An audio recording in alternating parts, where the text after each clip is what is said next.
আপনারা যারা কৃষিকাজ, মৎস্য চাষ কিংবা পশুপালন করেন অথবা এসব বিষয়ে নতুন কোনো তথ্য জানতে চান, শুরু করছি তাদের জন্য কৃষি উন্নয়ন ভিত্তিক প্রামাণ্য অনুষ্ঠান মাটি ও মানুষ। সেই দর্শক, মাটি ও মানুষের ধারণ দল সহ আমরা আজকে নোয়াখালী জেলার রামগতিতে।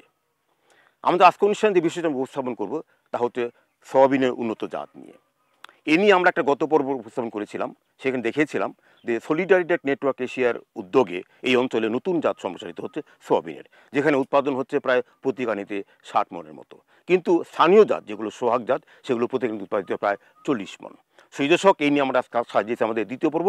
দেখুন এই নিয়ে আজকে আমাদের বিশেষ প্রতিবেদন। সয়াবিন বাংলাদেশের ধান, পাট, গম, ভুট্টা, আলু ইত্যাদির মতো জনপ্রিয় ফসল না হলেও অর্থনৈতিকভাবে একটি গুরুত্বপূর্ণ কৃষি ফসল হচ্ছে সয়াবিন। তবে দেশের সব অঞ্চলে সয়াবিন ফলন তেমন দেখা যায় না। বলতে গেলে দেশের দক্ষিণের জেলা নোয়াখালী, লক্ষ্মীপুর, ভোলা ইত্যাদি জেলা হচ্ছে সয়াবিন উৎপাদনের মূল অঞ্চল।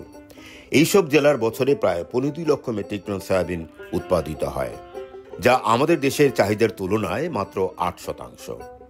সুতরাং দেশের চাহিদা পূরণে একটি বিরাট অংশও আমদানি করতে হয়। কৃষি বিজ্ঞানীদের গবেষণার প্রদত্ত ফলাফলে দেখা গেছে সয়াবিনের উচ্চ ফলনশীল জাত, চাষাবাদে আধুনিক প্রযুক্তি এবং বাজার ব্যবস্থা উন্নয়ন করা গেলে দেশের বছরে প্রায় 10 লক্ষ মেট্রিক টন সয়াবিন উৎপাদন করা সম্ভব। এরই প্রেক্ষাপটে সাম্প্রতিক সময়ে এমনিভাবে উপকূলীয় অঞ্চলে সয়াবিনের উৎপাদন বৃদ্ধির লক্ষ্যে সলিডারিটি নেটওয়ার্ক এশিয়া উচ্চ প্রোটিন ও তেল সমৃদ্ধ স্বল্পমেয়াদী জাত, আধুনিক চাষাবাদ পদ্ধতি ও বাজার ভিত্তিক কার্যক্রম পরিচালনা করছে।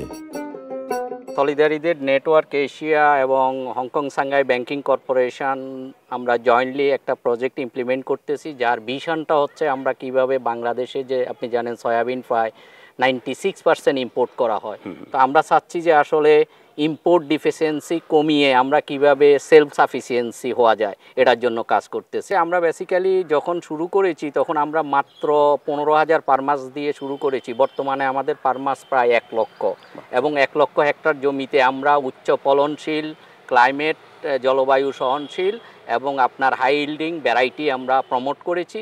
এই ভ্যারাইটিগুলো এসে ফার্মাস লেভেলে আমরা সিড মাল্টিপ্লিকেশন করেছি, এবং এই সিড মাল্টিপ্লিকেশন করতে গিয়ে ফার্মাসদেরকে প্রচুর প্রশিক্ষণ দেওয়া লাগতেছে।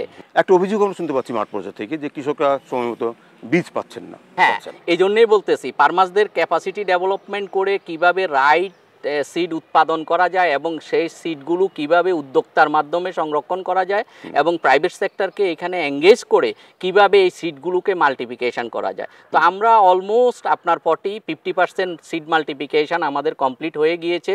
আপনি জানেন প্রজেক্টের মেয়াদ এখনও 2-3 বছর আছে।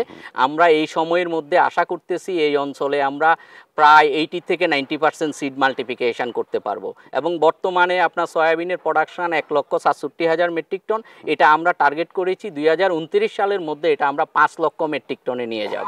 নারী ছাড়া কি আর কোনো প্রতিষ্ঠান আছে যারা কৃষকদের উৎপাদিত বীজগুলো অন্যান্য প্রতিষ্ঠানে রপ্তানি করা যাবে? না, আমরা শুধু যে নারিশের সাথে কাজ করতেছি তা না, আমরা নাহার এগ্রো, আমরা প্রভিটা, আমরা সিপি ওদের সাথেও কাজ করতেছি। এখানে দেখেন বাজারে আমরা ফার্মার্সের জন্য একটা বার্গেনিং পয়েন্ট ক্রিয়েট করতেছি। যখন নারিশ আসলো এটা দেখে দেখে অন্য প্রসেসররাও আসতেছে, কিন্তু এটা এর আগে কেন আসতো না? বিকজ অফ এটার কোনো এগ্রিগেশন পয়েন্ট ছিল না। কৃষকের ডোর টু ডোর গিয়ে কালেকশন করাটা কস্টলি হয়ে যেত, কিন্তু যখনই এগ্রিগেশন পয়েন্ট হলো দেখা গেল নারিশ বললো 1400 বা 1500 টাকা মন, নাহার এসে বললো 1550 টাকা, বা আরেকজন এসে বললো 1600 টাকা। এই যে bargaining point as a civil society organization, আমাদের কাজ হচ্ছে ফার্মাসকে একটা প্ল্যাটফর্ম দেওয়া, যে প্ল্যাটফর্মের মাধ্যমে ফার্মাস তার উৎপাদিত পণ্যের ন্যায্য মূল্যটা সে এনশিওর করবে। একটা ইউনিক শব্দ বলেন, যে শব্দে আপনার গত 3 বছরের অর্জনটাকে মেনশন করবে। আমরা প্রতি বছর ফিড এবং অয়েল ইন্ডাস্ট্রির ক্ষেত্রে 56,000 কোটি টাকা খরচ করি এই সয়াবিনের পিছনে। আমরা যদি 10%ও সেলফ সাফিসিয়েন্সি করতে পারি তাহলে আমরা দেশের প্রায় 7-8 কোটি টাকা বাঁচাইতে পারবো। এই ভিশনটা নিয়ে আমি কাজ করতে চাই। সরকারি বেসরকারিভাবে দক্ষিণাঞ্চলে উচ্চ প্রোটিন ও তেল সম্পন্ন সয়াবিন জাতের চাষ আরও ব্যাপকভাবে